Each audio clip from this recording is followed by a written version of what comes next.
नमस्कार, बहुत स्वागत है आपका। मैं हूं आपके साथ ऋतु सिंह और आज चर्चा होगी सोने पर इसीलिए क्योंकि 2026 की शुरुआत हो चुकी है और सभी जानना चाहते हैं कि 2026 सोना खरीदने के लिए कितना ठीक है, क्या निवेश करना चाहिए, अगर कर रहे हैं तो किन बातों का आपको ध्यान रखना है, कौन सी चीज़ें हैं जो आपको दिमाग में रखनी है, ये आज हम एक्सपर्ट से समझेंगे। हमारे साथ मार्केट एक्सपर्ट मिस्टर शरद कोहली जी जुड़ गए हैं। शरद जी, बहुत स्वागत है आपका न्यूज़ 18 पर। नमस्कार ऋतु, आपको और न्यूज़ 18 के सभी फॉलोअर्स, व्यूअर्स, सब्सक्राइबर्स, दर्शकों को मेरा अभिनंदन। बिल्कुल, तो शरद जी, सबसे पहला सवाल तो यही बनता है कि 2026 क्योंकि शुरू हो चुका है, गोल्ड में निवेश के लिए 2026 कितना सेफ रह सकता है? देखिए, उतार चढ़ाव तो बहुत देखने को मिलेंगे और जो लोग गोल्ड सिल्वर में इंटरेस्ट रखते हैं, अगर गोल्ड की बात हो रही है, पहले गोल्ड की करता हूँ, तो उतार चढ़ाव आपको मिलेंगे। क्योंकि क्या होता है कि गोल्ड को समझने के लिए हमें ये देखना होगा कि गोल्ड में कौन लोग निवेश करते हैं। गोल्ड में दुनिया भर के सेंट्रल बैंक्स निवेश करते हैं जो कि बड़ी मात्रा में गोल्ड खरीदते हैं। और गोल्ड आपको पता ही होगा ज्वेलरी बनाने के काम आता है, तो आप महिलाएं, आपसे बेहतर कौन जानेगा। और एक बड़ी मात्रा ऋतु गोल्ड में डेरिवेटिव होता है। डेरिवेटिव का मतलब इसको बोलते हैं सट्टेबाजी होती है। सट्टेबाजी का अर्थ है, मैं दर्शकों के लिए आसान करके बता देता हूँ कि एक कमोडिटी एक्सचेंज होता है, उसको हम MCX भारत में बोलते हैं, मल्टी कमोडिटी एक्सचेंज। अमेरिका में इसको कॉमेक्स बोलते हैं, कमोडिटी एक्सचेंज। तो इसमें जब आप सोना खरीदते और बेचते हैं तो ऐसे नहीं खरीदा जाता कि आपने मेरे से खरीदा तो मैंने आपको 10 ग्राम सोना दे दिया, मैंने आपको बेचा तो 10 ग्राम आपसे ले लिया, वगैरह वगैरह। ऐसे नहीं चलता है। इसमें सिर्फ पेपर कॉन्ट्रैक्ट खरीदे बेचे जाते हैं। अब जैसे उदाहरण के तौर पर 5 फरवरी को, फरवरी के महीने का कॉन्ट्रैक्ट एक्सपायर हो रहा है। तो मैं क्या करूंगा कि मैं कहूंगा कि मुझे 1 किलो सोना मैंने खरीदा और 1 किलो सोना अब आज के रेट पे जाएं तो करीब 1,40,00,000 रुपए का है। तो मैं क्या करूंगा कि सिर्फ 20% दे के और 1 किलो सोने का कॉन्ट्रैक्ट ले लूंगा। और जैसे ही वो 5 फरवरी आएगी, अगर वो 1,40 से ऊपर चला गया तो मुझे मेरा मार्जिन प्रॉफिट मिला के वापस मिल जाएगा, और अगर नीचे चला गया तो मेरे मार्जिन में से उतना काट लेंगे और मुझे बाकी वापस दे देंगे। तो ये मैंने इसलिए बताया कि ये जो उतार चढ़ाव इतना होता है, इसका एक कारण ये है कि ये बहुत बड़ी मात्रा में सोना जो है वो पेपर ट्रेडिंग के जरिए, पहले पेपर बोलते थे, आजकल तो वो डीमैट होता है जी, उसके ज़रिए वो कॉन्ट्रैक्ट किया जाता है। तो इसको ये देखना पड़ेगा कि 2026 में आपको, क्योंकि होता क्या है कि ऋतु, जैसे आप और हम चर्चा कर रहे हैं, जितनी ज़्यादा इसकी चर्चा होती है और सोशल मीडिया पे जितना आपको सोने और चांदी की वो ब्रिक्स थंबनेल्स में दिखाई देती हैं, तो उतना ज़्यादा इसमें लोगों का इंटरेस्ट बढ़ता है जी।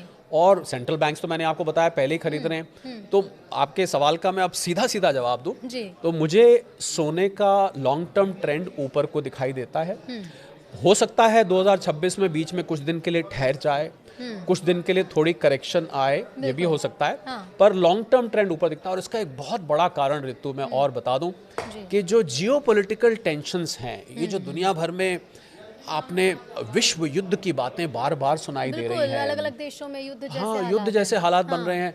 अभी ट्रम्प साहब ने वेनेजुएला के लीडर को उठा लाया वहां से, और ईरान में चल ही रहा है। बिल्कुल, रूस यूक्रेन तो और घमासान हो चुका है। इनफैक्ट मैं क्योंकि जो लोग, और तो एक मजेदार बात मैं पहले बताऊं, जो लोग सोने और चांदी में इंटरेस्ट रखते हैं उनको अंतर्राष्ट्रीय खबरों पर बहुत पैनी नजर बना के रखनी चाहिए। और मैं ये भी जोड़ दूं आपके चैनल पे कि भारत की जो इकोनॉमी के पैरामीटर्स होते हैं, पैमाने होते हैं, वो सोने और चांदी को ना के बराबर प्रभावित करते हैं। इस बात, ये बहुत इंपॉर्टेंट बात है।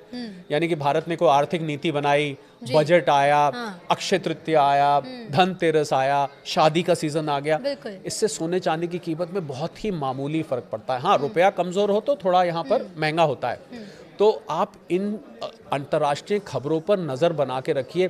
अगर वाकई में, मैं सबको आज ये हिदायत देना चाहूँगा, अगर आप सोने के शौकीन हैं और सोने में निवेश के शौकीन हैं, तो आपको अंतर्राष्ट्रीय खबरें आज से ही ट्रैक करनी शुरू कर देनी चाहिए। मैंने इसलिए जिक्र किया कि शायद कम लोग जानते हैं इस बात को कि रशिया के पास एक मिसाइल है, उसका नाम है ऑर्शनिक। और रशिया का एक पड़ोसी देश है, उसका नाम है बेलारूस जी, उसका बहुत घनिष्ठ मित्र है जी। उसने अपनी ऑर्शनिक मिसाइल को बेलारूस में, क्योंकि बेलारूस यूरोप के और नज़दीक है, वहाँ पर तैनात कर दिया है। और यूरोप के जो बड़े देश हैं, जिसमें फ्रांस में पेरिस उसका कैपिटल है, यूके का कैपिटल लंदन है, जर्मनी का कैपिटल बर्लिन है, पोलैंड का कैपिटल वॉर्सो है, मैं 4 नाम ले रहा हूँ, और भी देश हैं, उसने इसको निशाना साध दिया है उन देशों की तरफ और ये मिसाइल न्यूक्लियर हेड कैरी करती है। आप समझ सकते हैं कि कितनी खतरनाक परिस्थिति है। हम लोग ना यहाँ पर क्या है ऋतु, हम लोग अपने देश की खबरों में इतने खो जाते हैं। इंटरनेशनल मामलों में ध्यान ही नहीं दे रहे। लालू प्रसाद जी क्या कर रहे हैं, तेजस्वी क्या कर रहे हैं, अखिलेश जी क्या कर रहे हैं, हमारे नीतीश बाबू क्या कर रहे हैं, हमारे छत्तीसगढ़ में क्या हो रहा है, एमपी में क्या हो रहा है, राजस्थान में, कि हम अंतर्राष्ट्रीय खबरों को भूल ही जाते हैं, जबकि दुनिया तो बहुत बड़ी है। तो मुझे लग रहा है सोने चांदी के निवेशकों को और ट्रेडर्स को अगर वो अंतर्राष्ट्रीय खबरें नहीं खंगाल रहे तो वो हमेशा ही असमंजस में बने रहेंगे, उनको कुछ नहीं पता लग पाएगा कि क्या खबरों को देखकर वो कैसे समझे। जैसे आप तो मार्केट एक्सपर्ट है, तो बता देंगे कि चलिए 2026 कितना सेफ है या फिर सोने में निवेश कितना सेफ है। लोगों ने देखना शुरू भी किया है, तो वो उससे कैसे आकलन कैसे करें कि निवेश ठीक है या नहीं? बहुत आसान है ऋतु, बहुत आसान है। जब जब आपको लगे कि ये जियोपॉलिटिकल टेंशन बढ़ रही है, जब आपको लगे एक मिसाइल चली, एक रॉकेट चला, ईरान के लीडर ने ये स्टेटमेंट दिया, पुतिन साहब ने कहा मैं छोड़ूंगा नहीं, ट्रम्प साहब ने कहा कि अब तो मैं लेकर रहूंगा ग्रीनलैंड को, तो जब जब आपको इस प्रकार की स्टेटमेंट सुनाई दें, समझ लीजिए सोना खुश हो रहा है। खुश हो रहे का मतलब है कि समझ लीजिए कि सोना ऊपर जा रहा है। तो कुल मिला के अगर दूसरी भाषा में कहे तो जब जब जियोपॉलिटिकल टेंशन बढ़ेगी, सोना और चांदी आपको ऊपर जाते हुए दिखाई देंगे। तो एक तो दर्शक इस बात का ट्रैक रख सकते हैं, एक और वो ट्रैक रख सकते हैं, डॉलर को भारतीय रुपए के खिलाफ नहीं, पर बाकी 4 करेंसीज का मैं नाम ले रहा हूं, Swiss franc, euro, Japanese yen और ब्रिटिश पाउंड।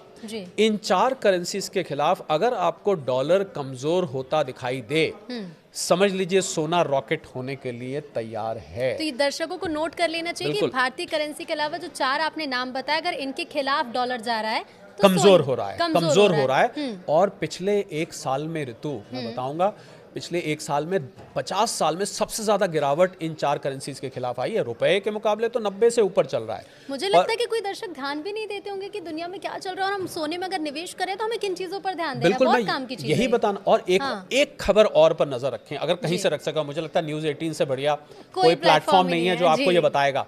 आप ये ध्यान रखिए कि सेंट्रल बैंक्स दुनिया के, सेंट्रल बैंक कहते हैं जैसे भारत में रिजर्व बैंक है, अमेरिका में फेडरल रिजर्व है, इंग्लैंड में बैंक ऑफ इंग्लैंड है, अगर ये सेंट्रल बैंक्स कभी भी अपने सोने के भंडार बेचने शुरू करते हैं तो आपको एक निवेशक के तौर पे उसमें से पतली गली में से बाहर निकल जाना चाहिए। आपको बेच के एक तरफ हो जाना चाहिए, क्योंकि ये बहुत बड़ी मात्रा में बेचेंगे और एकदम प्राइस करेक्शन आ सकता है। तो मैंने देखिए आपको 3-4 ऐसे पैमाने बता दिए हैं। अगर आप न्यूज़ खंगाल के या न्यूज़ 18 के जरिए अगर आप ये निकाल लें तो आप हमारा सिर्फ भी पॉडकास्ट देख लीजिए, आप समझ जाएंगे कि गोल्ड में निवेश कितना सेफ है। अच्छा, भारतीय बाजार की अगर हम बात करें, क्योंकि खरमास खत्म होने वाला है, शादी का सीजन शुरू होगा। हालांकि जिनकी शादी होने वाली उन्होंने तो गोल्ड खरीद लिया होगा, लेकिन उसके बाद हम देखते हैं कि शादी का सीजन शुरू हो जाता है तो गहने खरीदने वाले लोगों की संख्या बढ़ जाती है। सब अपनी बच्ची को गहने देना चाहते हैं, गोल्ड में निवेश भी करते हैं। और आजकल तो लोग, महिलाएं खासतौर पर जो हमें देख रही होंगी, वो तो ये समझ रही होंगी कि महिलाओं के लिए निवेश मतलब है गहने खरीद लो कि उनको पहन भी लो, और उसके बाद जब रेट बढ़ेंगे तो उसके भी बढ़ जाएंगे। इसका बाजार पर कितना असर पड़ता है? जब शादी का सीजन आ जाता है तो बाजार में तेजी आएगी क्योंकि रेट भी बढ़ रहे हैं, या फिर रेट बढ़ रहे हैं तो इस बार बाजार थोड़ा सा कमजोर नजर आएगा, भारतीय बाजार? कुछ 100 रुपए का फर्क पड़ता है भारत में शादी के सीजन से। और शादी वालों को तो मैं सलाह दूंगा, अब तो बड़े बड़े ज्वेलरी ब्रांड जो हैं उन्होंने ऋतु लो कैरेटेज ज्वेलरी निकाल दी है। आप 22 कैरेट का मत लीजिए, आप 18 का ले लीजिए, 9 का ले लीजिए, आप 14 कैरेट का ले लीजिए, आप उससे ले सकते हैं। ज्वेलरी में निवेश नहीं करना चाहिए, क्योंकि ज्वेलरी को आप निवेश करेंगे तो आपका मेकिंग चार्जेस कट जाएगा और आपकी उसमें इम्प्योरिटी, जिसको गांव की भाषा में खोट कहते हैं, वो खोट निकाल दी जाती है, तो उससे आपका रिटर्न उसमें कम हो जाता है। तो अगर आपको गोल्ड लेना है निवेश के लिए तो आप बिस्किट्स ले सकते हैं, कॉइन्स ले सकते हैं, और सबसे अच्छा तरीका तो ऋतु ETF है। तो जहाँ तक आपने शादी की बात करी, मुझे लग रहा है आप शादी जो लोग कर रहे हैं उनको समझ में आ गया है कि भैया अगर किसी ने अपनी बेटी को मान लीजिए 5 तोले देना था, 50 ग्राम देना था, अब वो बेचारे 10 ग्राम ही मुश्किल से खरीद पा रहे हैं या 20 ग्राम खरीद पा रहे हैं। तो कोई बात नहीं, मुझे लग रहा है, देखिए तो आप ये बात मानेंगे, आप महिलाएं, आप इस बात से कुछ समझ सकती हैं। आप जब शादी में पहन के जाते हैं और रील बनानी होती है, फोटो खिंचवानी होती है, थोड़ी ना कोई पूछता है ये मैडम जरा बताइए कितने कैरेट का आपने पहना हुआ, ऐसे कौन पूछता है। आपने उस टाइम सजा और आपने उसको फोटो खिंचवाई, रील खिंचवाई, तो आप गहने को लो कैरेटेज का